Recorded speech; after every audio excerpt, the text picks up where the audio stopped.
नमस्कार,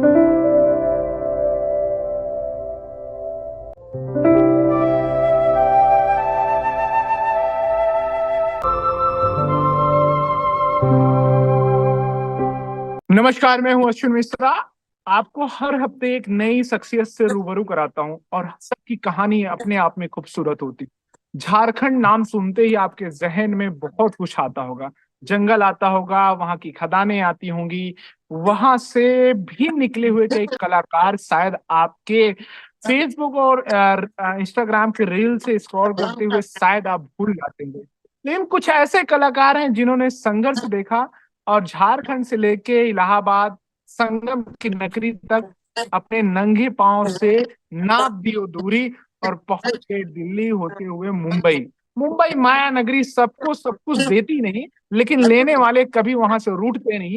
उन्हीं में से एक है कल्याणी खत्री जी। आपका मैम बहुत बहुत स्वागत। आज खूबसूरत बातचीत में आपसे खूबसूरत पलों को भी टटोलूंगा और साथ में संघर्ष के दौरान आपके पड़े पांव के छाले को भी जानने की कोशिश करूंगा। Welcome to ma'am. धन्यवाद धन्यवाद, नमस्ते। मैम, पंचायत 3 के बाद तो हर जगह इस सीजन 3 में जगमोहन और जगमोहन की पत्नी का रोल और अम्मा हर जगह छाई हुई है। सबसे पहला बिल्कुल। सवाल है कि जगमोहन की पत्नी के रूप में आपको क्यों चुना गया? क्योंकि आपने तो 2 रोल के लिए आपने और ऑडिशन दिया था, उसके साथ साथ इसके लिए खास तैयारी क्या रही आपकी? एक्चुअली मैंने दो कैरेक्टर्स के लिए ऑडिशन दिए थे, विधायक की बेटी और जगमोहन की वाइफ। और एक्चुअली अगर मुझे पहले पता होता तो मैं 4 कैरेक्टर के लिए ऑडिशन देती। विकास की जो वाइफ है उसके लिए भी देती, और जो एक और कैरेक्टर था, बट एक्चुअली उनकी कास्टिंग पहले ही हो गई थी। तो सिर्फ 2 कैरेक्टर बचे थे, जगमोहन की वाइफ और विधायक की बेटी। जब मैंने उनको पिंक किया कास्टिंग बे में, सहित भदौरिया कास्टिंग डायरेक्टर है, उनको मैंने मैसेज किया, उन्होंने बताया 2 कैरेक्टर बचे हैं, आप आके ऑडिशन दे दीजिए। तो मैं 9 मई को मैंने ऑडिशन दिया था।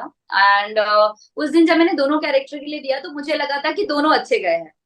ऐसा फील आता है ना हमें कि यार दोनों ही अच्छे गए। लेकिन उसके बाद मुझे कुछ टाइम के बाद कॉल आया, 5 से 6 दिनों के बाद ही, कि आप शॉर्टलिस्टेड हो। सहेज का कॉल आया, सहेज भदौरिया का, कि आप शॉर्टलिस्टेड हो, आपको कॉल आएगा प्रोडक्शन से। मैंने कहा ठीक है। तो मैंने कहा कौन से कैरेक्टर के लिए? तो कह रहे हैं जगमोहन की वाइफ के लिए। मैंने कहा ओके। मेरे लिए पंचायत से जुड़ना ही अपने आप में एक बहुत बड़ी बात है, क्योंकि मैं पर्सनली पंचायत की बहुत बड़ी फैन हूँ। जब सीजन 1 आया था मैंने उसको 2 बार देखा है। और वो एक ऐसी सीरीज है जो आपको सिचुएशन पे हंसाती है। कॉमेडी करके नहीं हंसाने की कोशिश करती, आप सिचुएशन पे हंसते हैं क्योंकि आप हर एक कैरेक्टर से कनेक्ट होते हैं। तो मेरे लिए पंचायत अपने आप में बहुत बड़ी चीज थी। तो जब मुझे जगमोहन की वाइफ के लिए शॉर्टलिस्टेड किया गया, मैंने कहा यार जो भी मिलेगा मेरे लिए वो अच्छा है। एंड देन यस, मैंने हाँ कहा। और कैरेक्टर को करने में भी परेशानी नहीं हुई, क्योंकि बैकड्रॉप हमारा झारखंड का है, वहां पे हमने ऐसे कल्चर को देखा है, समझा है। तो जब मैं ऑडिशन दे भी रही थी तो मैंने उस चीज को कैरी किया अपने ऑडिशन में, जो उनको बहुत पसंद आया, वो घूंघट तुरंत ले लेना, दांत में फंसा के जो आंचल होता है वो दांत में फंसा के रखना। तो ये चीजें थी जो ऑडिशन में मैंने यूज की, और वो यूज हुआ, तो ताकि मुझे जगमोहन की वाइफ का किरदार मिल पाया। और अच्छा हुआ जो होता है ना, खुदा सब कुछ अच्छा करता है, ईश्वर सब कुछ अच्छा करता है। कि कोई सात विधायक की बेटी उतना इम्पैक्ट नहीं डालती, आप उस रोल में होती, लेकिन जिस रोल को आपने निभाया आज हर तरफ आपकी चर्चाएं हो रही। जगमोहन की वाइफ के रूप में एक बहुत तगड़ा सपोर्ट सिस्टम कहें, एक इको सिस्टम कहें, एक केमिस्ट्री कहें, बहुत लाजवाब दिख रही है। इसके लिए कुछ खास तैयारी थी आपकी क्या? खास तैयारी तो ऐसी बहुत ज्यादा नहीं थी, क्योंकि मैं विशाल से, जो जगमोहन प्ले कर रहे हैं, उनके साथ सेट पे ही मिली थी डायरेक्ट। मैं उनको पहले से कभी जानती भी नहीं थी। पर हाँ, हमारे अंदर ये थी कि वो भी थिएटर कर चुके हैं, मैं भी थिएटर कर चुकी हूँ, तो हमने कभी लाइंस नहीं वहां पे की बैठ के कि आपकी लाइन दो, मेरी लाइन दो।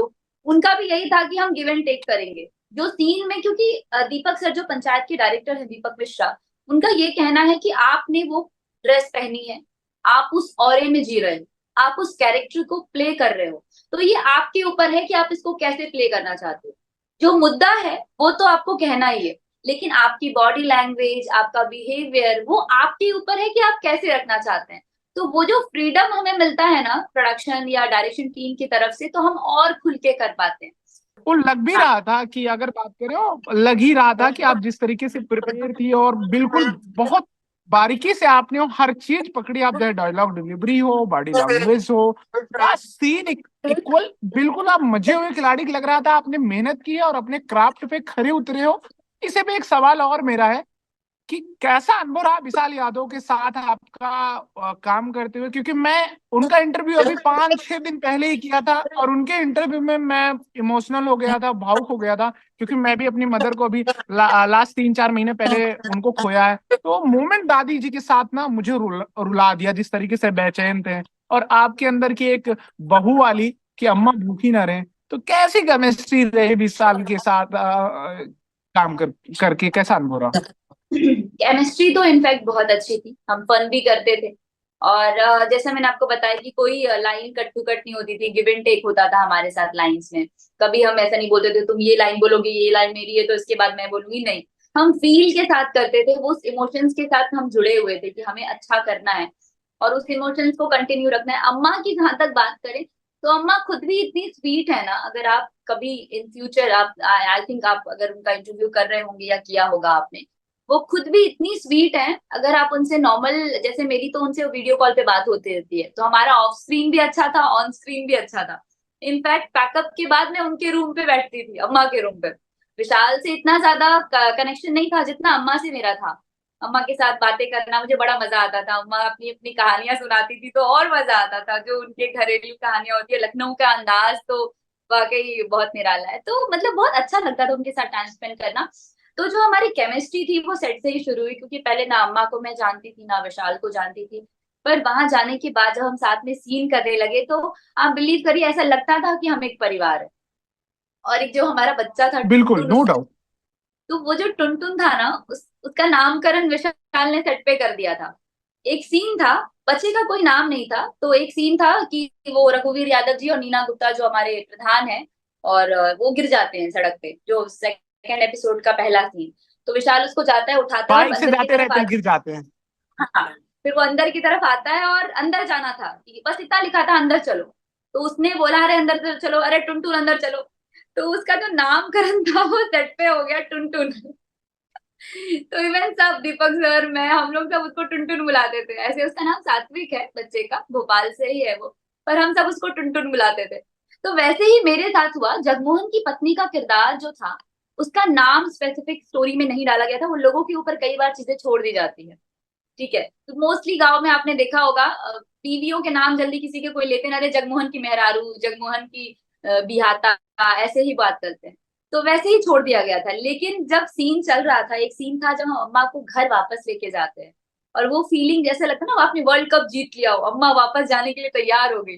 तो उनको और लालच देते हैं हम कि अम्मा आज आपके लिए ये करेंगे, आज आपके लिए वो बनाएंगे। तो एक जाने का सीक्वेंस था जिसमें घर के अंदर वो जा रही होती है झोपड़ी से निकल के। तो विशाल कहता है आज सवरकी से कह के आपके लिए मोगनी की सब्जी कुछ तो उसने बताई कि बनवाएंगे।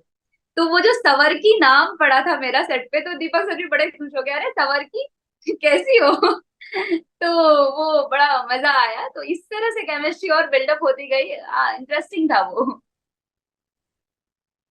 इसे पे ये सवाल है कि शूटिंग के दौरान ऐसा कौन सा मोमेंट, यादगार पल आपके साथ हुआ, या शूट पे सिर्फ एक जो ये गॉसिप्स हुई, बातचीत हुई, सबसे अच्छा क्या लगा और आपके लिए क्या रहा सबसे बढ़िया? मेरे को ना एक्चुअली सच बताऊं, गर्मी बहुत ज्यादा थी, और जैसे हम बॉम्बे में रहते हैं तो हमें अब उतनी, जैसे जब झारखंड में थी तो गर्मी झेल लेती थी कॉलेज टाइम पे, पर अब थोड़ी गर्मी से हम कहाँ, वैनिटी में रहना होता है मोस्ट ऑफ द टाइम, घर में भी एसी होता है, तो बाहर धूप उतना झेलने की हमारे अंदर आई थिंक क्षमता जो होती है वो कम हो गई। हम जहाँ शूट कर रहे थे, आपने देखा होगा उस पूरे लोकेशन में सिर्फ एक ही घर है दूर दूर तक। तो बहुत धूप, बहुत कड़ी धूप थी, हम जून के फर्स्ट वीक में शूट कर रहे थे आई थिंक। तो गर्मी बहुत तेज थी, तो मुझे लू की प्रॉब्लम हुई, क्योंकि मैं बार बार वैनिटी में नहीं जाना चाहती थी। मैं चाह रही थी जो कैरेक्टर को मैं प्ले कर रही हूँ, जैसे most of the actors set पे ही बैठते हैं, ताकि वो उस कैरेक्टर में ही रहे। तो मेरा भी यही था कि मैं इधर ही बैठूंगी, खाली पैर ही घूमूंगी, चप्पल नहीं पहनूंगी, तो कनेक्शन के लिए, ताकि कैरेक्टर से कनेक्ट हो पाऊं। तो मुझे लू लग गई थी और मेरी तबीयत हो गई दूसरे दिन खराब, थोड़ा सा लूज मोशंस वगैरह हो रहा था। जो पंचायत के डायरेक्टर थे दीपक सर, वो मुझे बहुत इस मामले में बहुत अच्छे लगे। जब मैं उदास बैठी थी, उदास क्या था, थोड़ी सैड थी, मेरा वैसे भी मूड उस दिन सैड था और सीन भी सैड वाला था, अम्मा को वो लेके जा रहे थे प्रहलाद से। तो मैं उदास बैठी थी तो सर कह रहे हैं अरे तुम कैरेक्टर में चली गई हो क्या, इतनी उदास हो। मैंने कहा सर थोड़ी सी तबीयत ठीक नहीं है, लूज मोशन हो रहा है। तो कह रहे अरे तुमने बताया नहीं, प्रोडक्शन को बताना चाहिए। मैंने कहा सर नहीं ठीक हूँ मैं, दही वही खा लिया मैंने। सर ने तुरंत अपने बॉय को बोला, उनका बॉय था कुमार, उन्होंने अलग से सर के लिए कुछ खिचड़ी बनाई थी, क्योंकि सर का भी थोड़ा प्रॉब्लम कुछ चल रहा होगा। तो उन्होंने खिचड़ी बनाई थी, सर ने अपने हिस्से की खिचड़ी मुझे दी बुला के लंच टाइम पे, और बोला ये खाओ, भूखी मत रहो कि सिर्फ दही खा के रहोगी।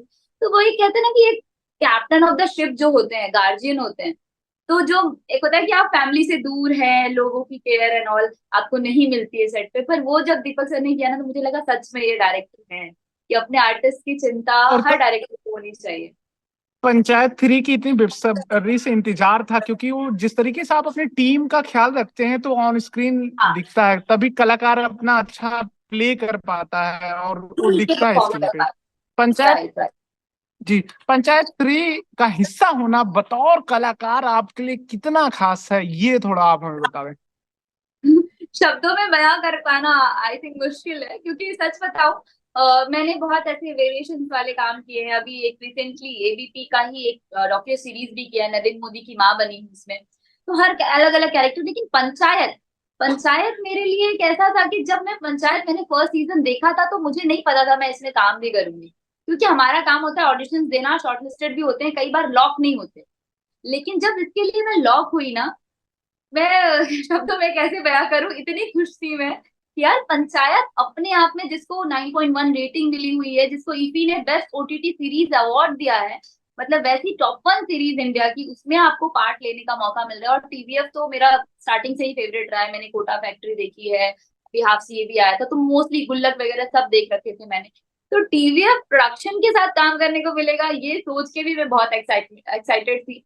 तो मजा आया इनफैक्ट, अगर काम किया और पता भी नहीं चला, इतनी आसानी से कास्टिंग हो गई। मतलब कोई, अगर वो चाहते, मैं ऑनेस्टली बताऊं, TVF is a big production house, अगर वो चाहते किसी भी वेल नोन आर्टिस्ट को लेके वो कैरेक्टर प्ले करवा सकते थे, उनके लिए कोई बहुत मुश्किल वाली बात नहीं थी। लेकिन उन्होंने नए कैरेक्टर्स को, नए लोगों को चांस दिया, जो कि मुझे लगता है इंडस्ट्री के हर बॉलीवुड, जो भी बॉलीवुड है या बाकी जो प्रोडक्शन हाउस है, उनको करना चाहिए कि लोगों की काबिलियत और उनके जो कैपेसिटी है बिल्कुल। उनको देखो, और उसके बाद उसे कास्ट करो। टीवीएफ के पास पैसे की कमी नहीं, किसी भी वेल नोन आर्टिस्ट को कास्ट कर लेते, पर उन्होंने मुझे और विशाल को ही क्यों चुना, या खुशबू जो विकास की वाइफ का कैरेक्टर करे उसे ही क्यों चुना। तो बेसिकली वो देखते हैं, पोटेंशियल देखते हैं, आपकी एक्टिंग देखते हैं और आपका काम देखते हैं। और मुझे मिला मेरे काम को देख के, तो भगवान का शुक्रिया अदा, और जितने भी लोग मेरे लिए दुआ करते हैं उनका शुक्रिया अदा। एक एक एक बात और ऐड कर दूं, अगर वेल नोन आर्टिस्ट को चुनते हैं तो इतनी वाहवाही नहीं होती, इतनी हिट भी नहीं होती, क्योंकि जो कलाकार जो जिया होता है उससे बेहतरीन काम कोई नहीं कर सकता। एक होता है कि आपको करना है स्क्रिप्ट के अकॉर्डिंग, एक करना दिल से। आपके लिए ब्रेक जैसा रहता है कि इससे मुझे कई रास्ते आयाम खुलेंगे, और वो दिख रहा था। इसी पे मेरा सवाल है कि आपके रोल की अगर बात करें, जो बोली है, तौर तरीके हैं, कमाल का है कि कैसे डेवलप कर पाई आप, खास करके एक क्षत्रिय जो कहते हैं ना, रूरल टच आपने दिया। झारखंड तो छोड़े, आपको काफी समय हो गया, और साहेबगंज तो बहुत समय हो गया आपको छोड़े। बहुत समय, बट एक चीज है कि जैसे कहते हैं ना कि आप साइकिल चलाना जब सीखते हो, तो आप 10 साल बाद भी चलाओ तो आप परफेक्ट रहते हो साइकिल चलाने में। तो बिल्कुल वही सिचुएशन मेरे साथ है कि जब मैं मेरे होम टाउन में थी साहिबगंज में, तो हम लोग ना गर्मी की छुट्टी में दीरा पार जाते थे। गंगा के उस पार को दीरा बोलते हैं हमारे यहाँ, आप लोग शायद में भी जानते होंगे, गंगा जी जब नाव से पार करके उस जी तरफ जी जाते हैं, बिल्कुल। दीरा होता जैसे नदी बोलते हैं, नदी है। हाँ, दरिया, दीरा। हाँ। तो वैसे ही दीरा था, तो हम पार करके उस तरफ जाते थे, वहां औरतें ना खीरा उग जाती थी, तरबूज फिर वो क्या बोलते हैं, परवल वगैरह सब उग जाती थी, खेत वेत होता था उस तरफ। तो हम जाते थे ना, हमने उनका पहनावा देखा है, जो उनकी चाल ढाल होती थी ना, वो प्रॉपर प्रॉपर वो वेल ड्रेस्ड नहीं होती है। अगर साड़ी भी पहनेगी तो ऐसे उठा के ऐसे कमर में खोस रखा है, आंचल भी उतना प्रॉपर नहीं है लेकिन सिर ढका है। तो बेसिकली उनके पेटीकोट भी थोड़े दिख रहे होते हैं नीचे से। तो वो कैरेक्टराइजेशन जो था ना, मैंने वहीं से सीखा है कि यार ये ऐसे ही रहते हैं, ये ऐसे ही पहनते हैं, और इनका चाल ढाल थोड़ा ऐसे ही होता है, इतना मॉडर्न नहीं होता, जैसे तैसे चलते हैं। उनको ये फर्क नहीं होता कि कौन देख रहा है, उनको अपने काम से मतलब होता है। तो आई थिंक मुझे लगता है वो जो मैंने देखा था, वो जो अडॉप्ट किया था, वो यहाँ मिल गया। और लैंग्वेज की बात करूँ तो मेरी मम्मी बचपन में ना, जब मैं कुछ नहीं खाती थी या कुछ बदमाशी करती थी या कभी कुछ नई बात माना, तो मुझे हमेशा कहती थी मार के थुतना फुला देंगे। तो ये जो थुथना वर्ड था ना, बहुत वायरल कंटेंट। तो ये जो थोथना वर्ड था, ये मेरी मम्मी से मैंने लिया, क्योंकि मुझे याद है ये स्क्रिप्ट में नहीं था थोथना वर्ड। ये सिर्फ था कि खाओ नहीं तो मारेंगे, ऐसा। तो दीपक सर जो अपने डायरेक्टर है उनके पास में गई, मैंने सर कहा सर मैं ना चाहती हूँ कि मैं बोलूं खाओ नहीं तो मार के थूथना फुला देंगे, तो बोलूं क्या, मतलब मेरा ये था कि मैं उनकी मर्जी के बिना ना करूं ये चीज। तो उन्होंने मुझे एक ही चीज कही, मुझे बहुत अच्छी लगी, कि आप उस कैरेक्टर में हो, आप फील कर रहे हो कि आपको बोलना चाहिए, आप उसको करो, पूछो ही मत मुझसे। तो वो मैंने किया और सर को भी बहुत पसंद आया, इसलिए एडिट पे वो हटानी वो है एक्चुअली। तो वो जो थोतना वर्ड है वो वहां से आया। तो कहीं ना कहीं लैंग्वेज, जब आप लोगों से कनेक्टेड होते हो, उस इन्वायरमेंट से जुड़े होते हो, तो आपको वो आ जाती है। इसी पे एक सवाल, सबसे चैलेंजिंग आपको सीन कौन सा लगा कि आपको लगा कि ये तो बहुत चैलेंज है, लेकिन हाँ आपने उसे बहुत अच्छे से निभाया, उसके बाद लगा हाँ। डन, मैंने वो कर दिखाया? वो मुझे लगा, पंचायत की बात कर रहे हैं ना आप, पंचायत में ही जी जी जी जी। एक सीन था जब अम्मा को ना हम घसीट के घर से बाहर निकाल रहे होते हैं और नाटक कर रहे होते हैं। बेसिकली वो नाटक होता है, पर उनको घसीटना भी होता है। क्योंकि जो आभा जी है अम्मा, वो खुद भी थोड़ी बीमार हैं, बॉडी से उनको थोड़ा चलने में प्रॉब्लम होती है, उनके पास एक अपनी खुद की स्टिक है, और इन लोगों ने एक लकड़ी की वो बांस की स्टिक दे दी थी, वो प्रॉपर उनको जमती नहीं थी क्योंकि वो छोटी थी। तो उसमें ना हमें ये डर लग रहा था कि कहीं अम्मा को सच में हम जो फोर्सफुली कर रहे हैं, एक्ट कर रहे हैं, पर उनको थोड़ा भी हार्म ना हो जाए, बिकॉज वो बॉडी से वीक थी। अगर उनको गिर जाती है सेट पे, कुछ ऐसा होता तो बहुत प्रॉब्लम हो जाती, जीवीएफ के लिए भी, हमारे लिए भी इनफैक्ट। तो वो बहुत कठिन सिचुएशन था कि उनको खींचना भी है, धक्का भी देना है, पर उनको धक्का लगना भी नहीं चाहिए। उनको घसीट के लेके जा रहे थे घर से बाहर झोपड़ी में, उनको रखने के लिए। तो वो जो सिचुएशन था हमारे लिए, वो बहुत टफ था, क्योंकि कहीं ना कहीं हमें उनको हार्म भी नहीं करना था, और ऐसा फील भी करना था कि हम जबरदस्ती उनको घसीट के लेके जा रहे हैं। तो वो बहुत टफ लग रहा था कि अम्मा को जरा सा भी प्रॉब्लम ना हो वहां से घसीट के लेके जाने में। तो वो सीन हमें 3 3 बार करने पड़ा, क्योंकि एक तो हवा इतनी तेज चल रही थी, मेरा आंचल अलग उड़ रहा है तो कभी कभी कुछ कभी कुछ। तो वहां पे थोड़ा सा टफ लगा। बाकी तो जैसा मैंने आपको बताया कि कैरेक्टर इतना अंदर घुस चुका था ना, हम खाली पैर ही सेट पे घूमते थे ताकि उस कैरेक्टर के साथ जुड़े रहे। तो मजा आ रहा था। तो बाकी चीजों में प्रॉब्लम नहीं हुई, सिर्फ एक सीन में थोड़ी सी प्रॉब्लम हुई, क्योंकि उनको खींचना था और हम नहीं चाहते थे कि उनको प्रॉब्लम हो। बट वो अच्छे से हो गया इनफैक्ट। और बिल्कुल, तो बिल्कुल लग रहा था कि अब जब एक कलाकार जब अपने रूम में अपने हर जगह करेक्टर को जीता है तो प्ले करता। ये पंचायत थ्री की बात है, थोड़ा बचपन में ले चलते हैं, बचपन की यादें कैसी थी? क्या बतौर एक्टर का सपना कब आंखों में तैरा, लगा कि मुझे एक्टर ही बनना है और एक्टिंग ही करनी है? बस बचपन की बात करूँ ना, तो मैं माधुरी दीक्षित की बहुत बड़ी फैन। मतलब मैं कथक डांसर हूँ, इलाहाबाद प्रयाग से मैंने विशारद किया है कथक में। तो मैं बचपन से नहीं सीखती थी, मैंने वो तो 10th के बाद शुरू किया। लेकिन पहले मैं जब छोटी थी 5 6 साल की, तो हमारे टीवी पे रंगोली आता था। तो जब मेरे पापा थे तो हम बैठ के साथ में रंगोली देखा करते थे, संडे को 8 से 9। अभी भी आता है, जिसको कि हेमा मालिनी जी ने भी होस्ट किया है, वहीदा रहमान जी ने होस्ट किया, 1.5 साल मैंने भी होस्ट किया है तो वो कनेक्शन था। तो जब मैं 5 6 साल की थी, तो मैं रंगोली देख देख के ना डांस करती थी, क्योंकि उस वक्त कोई टीचर नहीं था सिखाने वाला, मेरी मम्मी सिखाती थी मुझे। गीत गा गा के, घर के गीत होते ना, छोटे छोटे गीत जो गाँव में गाए जाते हैं, वो गा के मेरी मम्मी सिखाया करती थी। तो मेरे अंदर बचपन से था कि डांस करेंगे, लेकिन डांस कौन करता है, फिल्म की हीरोइंस करती है। तो कोई भी मुझसे पूछता था, तब मुझे नहीं पता था कि एक्ट्रेस या ऐसा कुछ होता है, मुझे इतना पता था कि हीरोइन होती है बस। तो मैं अपनी मम्मी से, या कोई भी मुझसे पूछता था कि क्या बनना है तुम्हें बड़े होके, तो मैं 6 साल की बच्ची ये कहती थी कि मुझे हीरोइन बनना है। तो ये चीज मेरे अंदर बचपन से थी कि मुझे करना ये है, लेकिन हीरोइन नहीं बनना है, मुझे अच्छी एक्ट्रेस बनना है, ये बाद में आके समझ आया। लेकिन पहले तो टीवी में क्या दिखता है, हीरो और हीरोइन। आप जब गांव में हो किसी ऐसी जगह पे, तो वहां पे एक ही चीज पता होता है, ये हीरो है ये हीरोइन है। तो इस तरह से वो डेवलप तो अंदर हो चुका था। रास्ते ढूंढ रही थी यहाँ आने के, जैसे बड़ी हुई फिर एनएसएस ज्वाइन किया, सोशल वर्क बहुत किए मैंने, और उसके बाद नुक्कड़ नाटक किए, प्ले वगैरह तो आप बहुत करती थी। राष्ट्रपति प्रणब मुखर्जी जी से आप अवॉर्डेड हैं, सबसे बड़ा हाँ, ऑनर तो ये है। तो वो मेरे लिए प्राउड वाला मोमेंट था। I was NSS volunteer. तो एनएसएस में मैं बहुत सारे सोशल वर्क करती थी, ब्लड डोनेशन कैंप ऑर्गेनाइज करना, प्लांटेशन कैंप ऑर्गेनाइज करना। उसके बाद जो छोटे छोटे गांव होते हैं जहाँ बच्चे नहीं पढ़ रहे होते थे, हम उन गाँव को गोद लेते थे। और उनके बच्चों को वापस स्कूल में नामांकन कराना, उनके पेरेंट्स को समझाना कि शिक्षा कितना इम्पोर्टेंट है। जिस गांव में मलेरिया, डेंगू ये सब फैल जाता था ना छोटे छोटे गांव में, हम वहां जाके मेडिकल कैंप लगाते थे एनएसएस के वॉलंटियर के तौर पे। तो ये सारी चीजें ना कहीं मेरा जो कैरेक्टर बिल्डअप हुआ है ना, मतलब लोगों से बात करना या जो एक नींव बोलते हैं जिसको, वो अगर मुझे मिला तो मुझे एनएसएस से मिला, क्योंकि राष्ट्रीय सेवा योजना ने मुझे ये दिया है। मैं बहुत होस्ट करती थी, मैं बहुत पढ़ाई स्पीच। आपने अर्थशास्त्र किया है, उसकी भी समझ, सोशल वर्क आप कर ही रही हैं, बतौर एक्टर सब आप समाहित करके उसमें डाल रही हैं।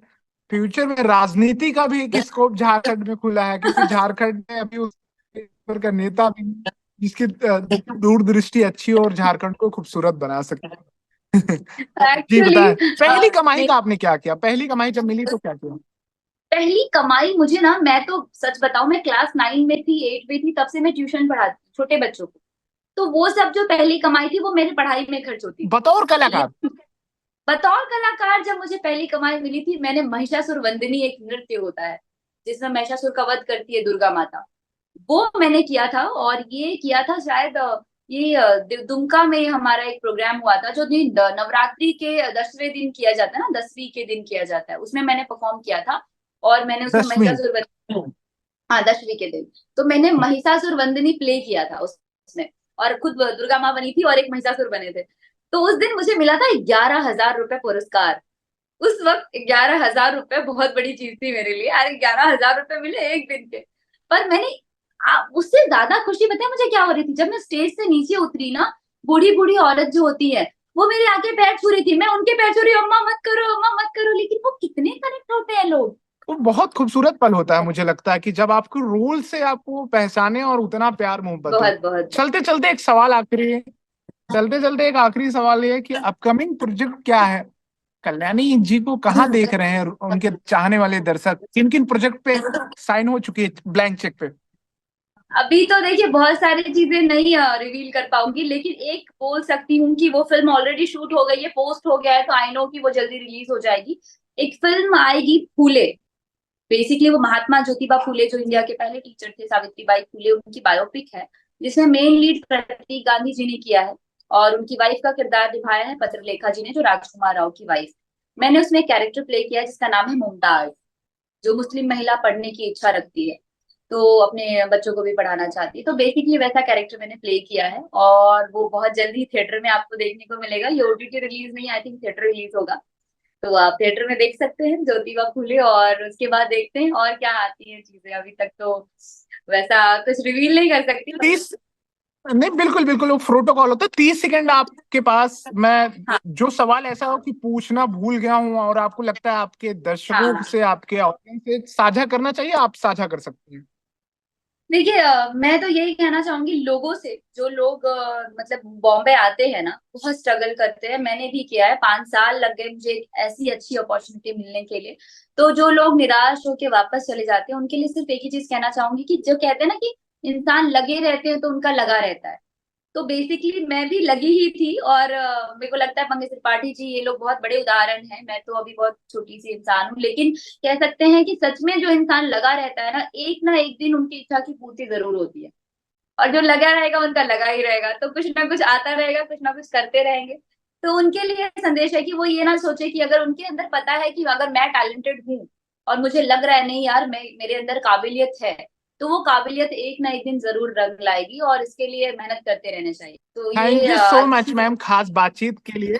ढेर सारी शुभकामनाएं कि आने वाले समय में आप ढेर सारी फिल्में बनाएं, खूब सारा नाम पैसा कमाएं, इंस्टाग्राम पे खूब सारा फॉलोअर बढ़े, और आपको रिप्लाई देते देते आपका हाथ थक जाए। थक आज जाए। बातचीत के लिए बहुत बहुत धन्यवाद मैम। फिल्मेनिया, जिंदगी, जज्बात और सिनेमा।